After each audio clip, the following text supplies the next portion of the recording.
नमस्कार। Pearl of India में सभी दर्शकों का बहुत बहुत स्वागत है।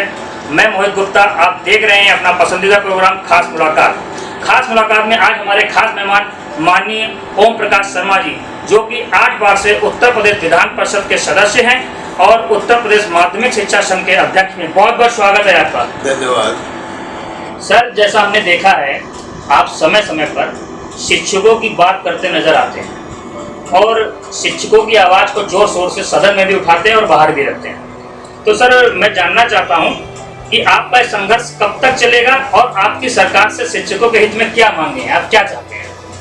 देखिए, संघर्ष कब तक चलेगा ये तो अनिश्चित काल है। जब तक शिक्षक समाज में है, शिक्षक का इंस्टीट्यूशन समाज में जब तक है, तब तक ये संघर्ष जारी रहेगा, क्योंकि शिक्षक राष्ट्र निर्माता के रूप में समाज का नेतृत्व करता है और उस रास्ते में यदि कई कठिनाइयाँ आती हैं तो उन कठिनाइयों को दूर करने के लिए हम संगठन के रूप में कार्य करते हैं और इसीलिए संघर्ष तो कभी समाप्त नहीं होता, तो कठिनाइयाँ कभी समाप्त होती नहीं, कोई न कोई नई कठिनाई आती रहती है। तो उन कठिनाइयों को दूर करने में संघर्ष लगातार जारी है। हमने 1956 से संगठन शुरू किया। संगठन तब से लगातार किसी न किसी अवसर पर बड़े संघर्ष को स्वागत करता रहा है और बड़े संघर्ष के द्वारा आगे बढ़ता रहा। सर, सरकार से आपकी क्या मांगे हैं कि आप शिक्षकों के लिए क्या चाहते हैं? मुख्य रूप से आज जो है, वित्त विहीन विद्यालय में शिक्षकों को वित्त विहीन बना दिया गया है। विद्यालय वित्त विहीन है, लेकिन उसमें काम करने वाला शिक्षक उसे वित्त विहीन बना दिया गया है। यानी विद्यालय ने मान्यता लेते समय ये अपना बयान दिया, बयान ही नहीं शपथ पत्र दिया कि हम सरकार से कुछ भी मांग नहीं करेंगे, धन की, अनुदान की कोई मांग नहीं करेंगे, लेकिन जो काम करने वाले शिक्षक हैं उनके लिए आज़ादी प्राप्त की कानून के द्वारा कि वो अंशकालिक होंगे। और अंशकालिक शिक्षक के कंसेप्ट को हम लोग नहीं चाहते कि इस प्रकार का कोई कंसेप्ट बना रहे कि शिक्षक अंशकालिक है। शिक्षक तो हमेशा जो भी होगा पूर्णकालिक होगा, वरना वो शिक्षक ही नहीं बन पाएगा। शिक्षक पूर्णकालिक हो और उसके साथ साथ शिक्षक को समान कार्य के लिए समान वेतन का अधिकार मिले। ये हमारा मूल रूप से आज मांग भी है और उसी के लिए लक्ष्य बना करके संघर्ष भी है। सर, मैंने देखा है कि आप वर्षों से शिक्षकों का प्रतिनिधित्व करते चले आ रहे हैं और शिक्षक संघ ने आपको अपना नेता भी चुना और आपको 1 बार नहीं बल्कि 8 बार विधान परिषद का सदस्य चुनकर भेजा। तो आपकी जिम्मेदारी है, आपका दायित्व भी है और हम जानना चाहते हैं, हमारे दर्शक भी जानना चाहते हैं कि शिक्षकों के हित के लिए अभी तक आपने क्या कार्य किए हैं और आगे की क्या योजना बनाई है? देखिए, पहली बात तो आगे की योजना की बात है। इस समय 2-3 बातें मुख्य रूप से हमारे सामने हैं। एक बात कि शिक्षकों ने जो अर्जित किया था, वो था पेंशन का अधिकार। वो पेंशन का अधिकार पुरानी और नई पेंशन में बदल दिया गया। जो 2005 के बाद नियुक्त है, उनको एक नई पेंशन में बिना उनकी सहमति के उन्हें डाल दिया गया। अब वो नई पेंशन की योजना हम सदैव कहते आए कि ये धोखा है। इसमें जो धनराशि हमारी कटती है, जो धनराशि सरकार जमा करती है, वो व्यापारियों के पास चली जा रही है। जो व्यापारी उसका शेयर मार्केट में या कहीं भी प्रयोग करते हैं, लेकिन उसका क्या रिटर्न मिलेगा शिक्षक को सेवानिवृत्ति के बाद, ये अभी तक किसी को कोई जानकारी नहीं है। कोई जानकारी स्पष्ट भी नहीं की जा रही है। हमारे पास अनेक उदाहरण हैं जहां शिक्षकों से कटौती की गई, लेकिन कितनी कटौती कहाँ जमा हुई अभी तक ये जानकारी नहीं है। आज अगर वो सेवानिवृत्त हो गए हैं, जैसा कि बहुत से उदाहरण हैं, सेवानिवृत्त हो गए तो अब न उन्हें कटौती की जानकारी मिल रही है, कटौती का कहाँ से वापसी होगी, कितनी वापसी होगी, ये भी कोई जानकारी नहीं है। और एक भविष्य, एक प्रकार से वृद्धावस्था का भविष्य अंधकार में हो चला है। तो उसको हमारी मांग है, हम अपनी पुरानी पेंशन जो हमने संघर्षों के बाद अर्जित की है, वो हमारी वापस हो जानी चाहिए। पुरानी पेंशन की वापसी की एक लड़ाई है। दूसरी लड़ाई है कि आजकल जो बीमारियां हैं वो इस प्रकार की हो गई, कैंसर जैसी बीमारी, जिसमें इतने भारी खर्च होने लगे और पानी की खराबी के कारण जगह जगह गांव-गांव में स्कूल है हमारे, उन गांव-गांव के स्कूलों में काम करने वाले शिक्षक को मजबूरी है कि वहीं के पानी पर उसको जीवित रहना है, उसका परिवार चलना है। तो उसके परिवार में से किसी को भी ये कैंसर कभी भी पकड़ लेता है और ऐसी स्थिति में जो वेतन मिलता है वो तो उसके उपचार के लिए काफी है ही नहीं। और इसीलिए ऐसी जो बीमारियां हैं, जो व्यय साध्य हैं, उनका इलाज निःशुल्क हो, निःशुल्क चिकित्सा की सुविधा शिक्षक को मिले, इस बात के लिए संघर्ष आजकल जारी है।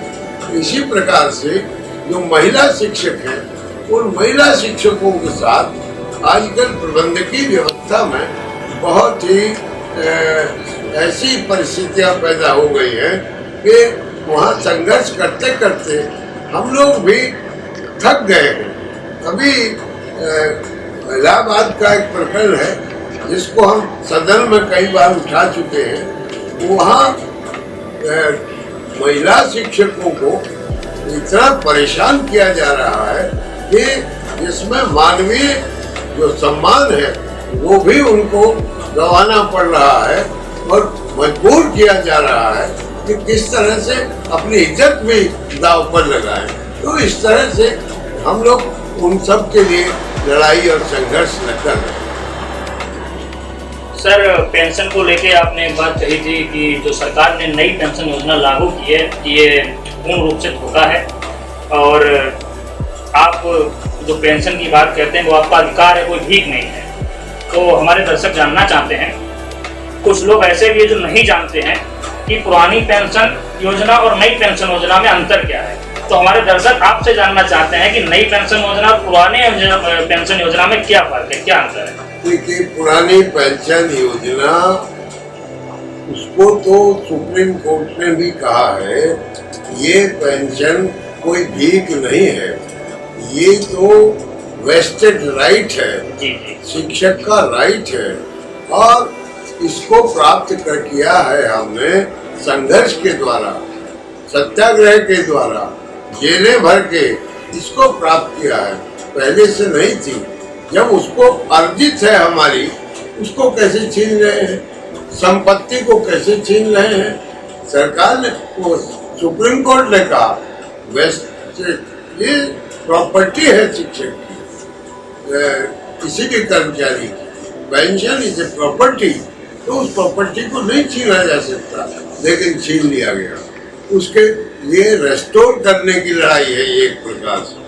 और जहाँ तक नई पेंशन योजना का सवाल है, उसका तो यही जानकारी नहीं है कि वो रिटायरमेंट के बाद उससे बदले में क्या मिलेगा। हमारी पेंशन का हमें मालूम है कि जिस वेतन पर हम सेवानिवृत्त होंगे उस वेतन का जस्ट आधा हमको पेंशन मिल जाएगी और समय समय पर जो डीएलएस अलाउंस वगैरह बढ़ता है उसका भी उसी प्रकार से बढ़ता चला जाएगा। सर, आप बहुत ही वरिष्ठ हैं और बुजुर्ग भी हैं और आपके पास अनुभव की भी कोई कमी नहीं है और आपने शिक्षकों का प्रतिनिधित्व काफी वर्षों से करते चले आ रहे हैं, तब से लेके अब तक 50 वर्ष लगभग तो हमारी उम्र भी नहीं है इससे अधिक, और 8 बार आप विधान परिषद के सदस्य भी बन चुके हैं। तो सर मैं ये जानना चाहता हूँ और हमें बड़ी उत्सुकता हो रही है कि इस सब के दौरान आपके जीवन में क्या क्या उतार चढ़ाव आए। जब हम कहते हैं कि शून्य से शिखर की तरफ है, शिखर हमने कभी निर्धारित नहीं किया, शून्य हमको मालूम है। शून्य ये था कि शिक्षक वेतन कितना मिलता है पता नहीं भाई, पता नहीं। वेतन कब कब मिलता है पता नहीं भाई, पता नहीं। न वेतन के दिन निर्धारित थे कब मिलेगा, न वेतन क्या संख्या निर्धारित थी क्या मिलेगा। तो इसके बाद यहाँ से शुरू किया, इसे हम शून्य कहते हैं। न कोई सेवा शर्तें थी, इसे हम शून्य कहते हैं। 14 मई को करीब करीब प्रत्येक शिक्षक को नोटिस मिल जाता था, आपकी सेवाओं की आवश्यकता नहीं है, और फिर कहते थे 8 जुलाई को फिर आ जाना, विचार कर देंगे। अगर आ गए 8 जुलाई को दोबारा, तो उसने कह दिया एक लड़का हमारा, उसने भैया बीए कर लिया है, अब तो उसको नौकरी देंगे, आपकी जगह नहीं है। तो इस प्रकार का शून्य का था, न सेवा शर्तें थी, न वेतन था, न वेतन की सुरक्षा थी, न सेवा की सुरक्षा थी। ऐसी स्थिति से चलकर हम लोग 58 में हमने सेवा सुरक्षा का पहला पाठ पढ़ा। अब ये सेवा सुरक्षा शुरू हुई 58 में, वो भी संघर्ष के बाद।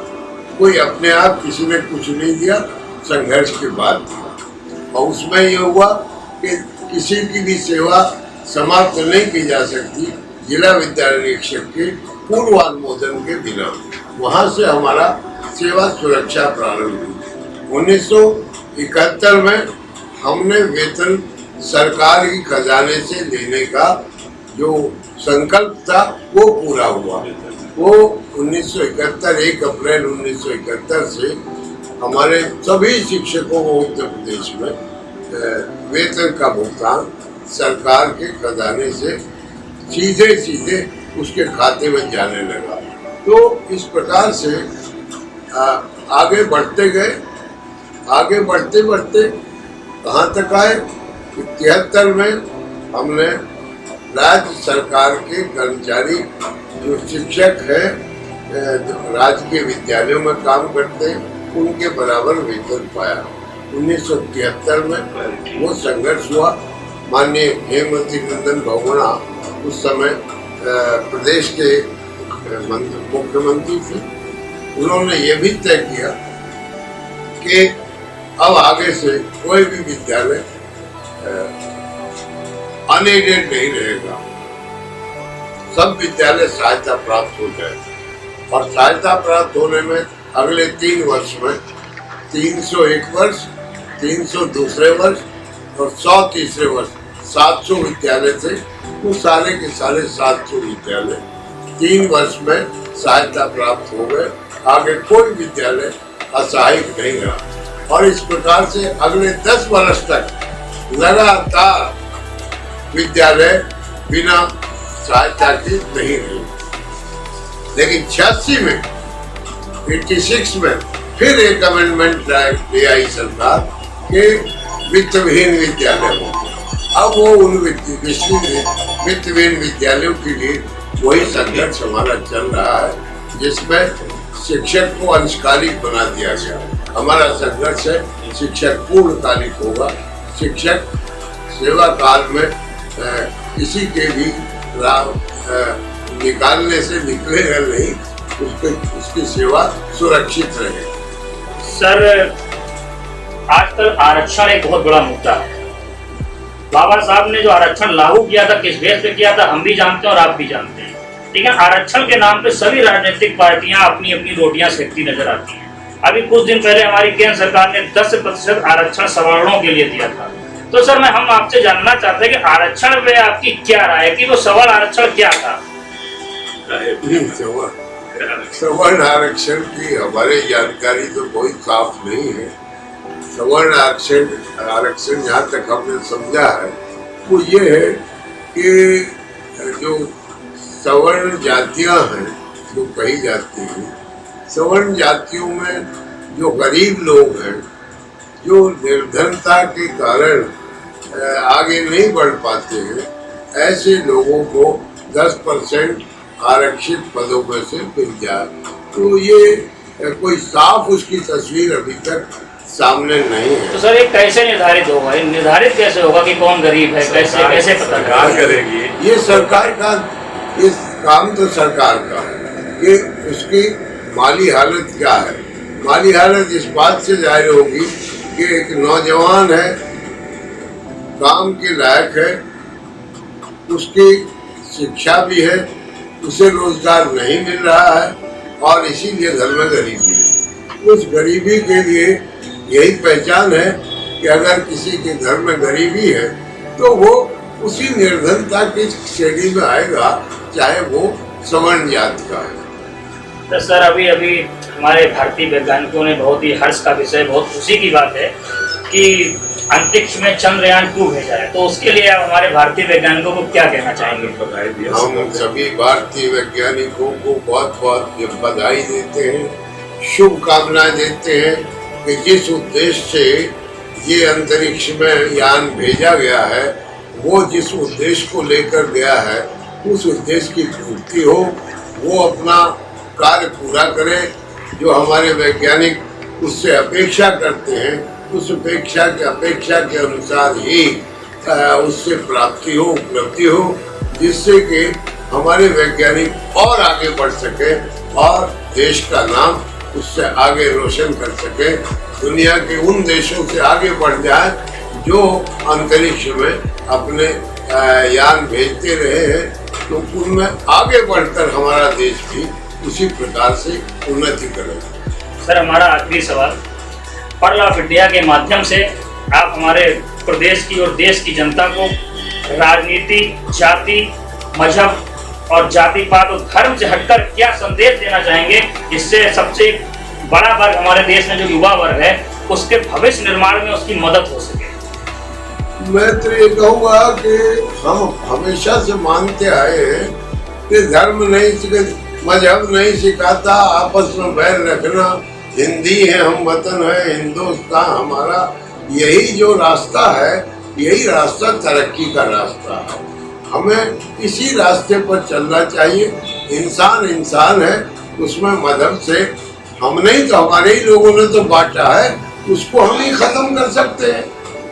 बांटने वाले भी इंसान ही थे और खत्म करने वाले भी इंसान हैं। तो अब इस देश में इसकी आवश्यकता नहीं है। जब कभी रहा होगा, उन्होंने अपनी परिस्थिति के अनुसार का, आज की परिस्थिति कहती है सब बराबर है, सबको बराबरी का हक है, बराबरी तरक्की करने का अधिकार है, बराबरी रोजगार करने का अधिकार है, बराबरी से हर प्रकार की उन्नति, बिजनेस की है, शिक्षा की है, हर प्रकार की उन्नति बराबरी से कर सकते हैं।